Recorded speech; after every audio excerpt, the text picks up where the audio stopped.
semuanya, perkenalkan nama saya Dina Ramadhania dari Prodi Pendidikan Bahasa dan Sastra Indonesia kelas 2024D dengan 3 digit NIM terakhir 150.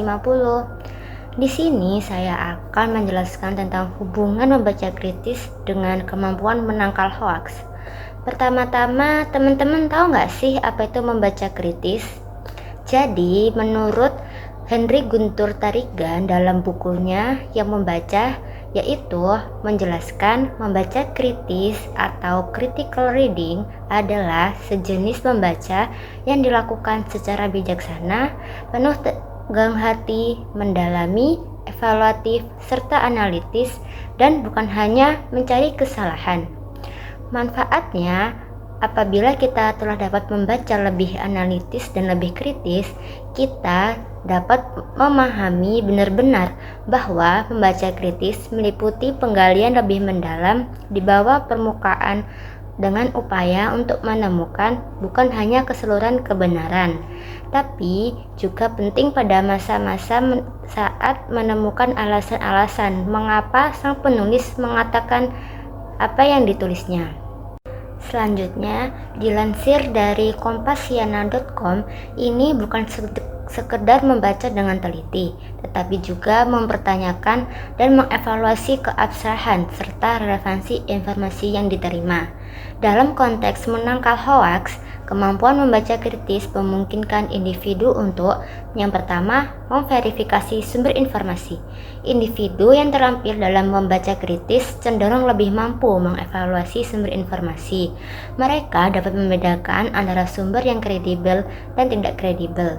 Lalu yang kedua, menganalisis konten. Membaca kritis memungkinkan individu untuk menganalisis konten secara mendalam.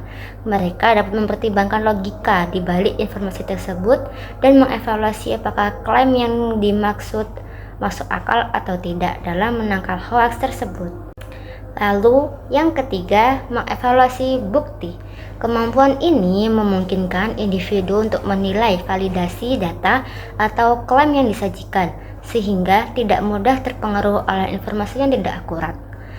Dan menurut kompasiana.com, data dari survei yang dilakukan oleh masyarakat Indonesia pada tahun 2017 bulan Februari menunjukkan bahwa 96,6% responden berpendapat bahwa hoaks dapat menghambat pembangunan.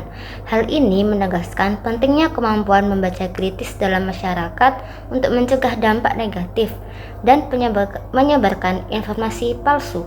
Selain itu, literasi digital yang mencakup kemampuan verifikasi informasi juga menjadi bekal penting dalam menangkal hoaks. Derasnya arus informasi di dunia digital bisa membuat seseorang kurang kritis, sehingga literasi digital yang baik dapat membantu individu memilah informasi yang benar dan yang salah. Nah, selanjutnya saya mempunyai tips nih agar cara dapat menangkal hoaks bisa dilakukan.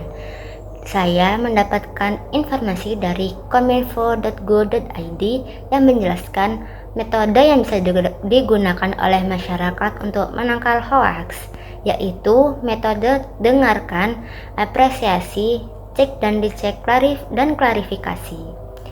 Gunakan cara tersebut, yaitu dengarkan, apresiasi, cek, recheck, dan klarifikasi.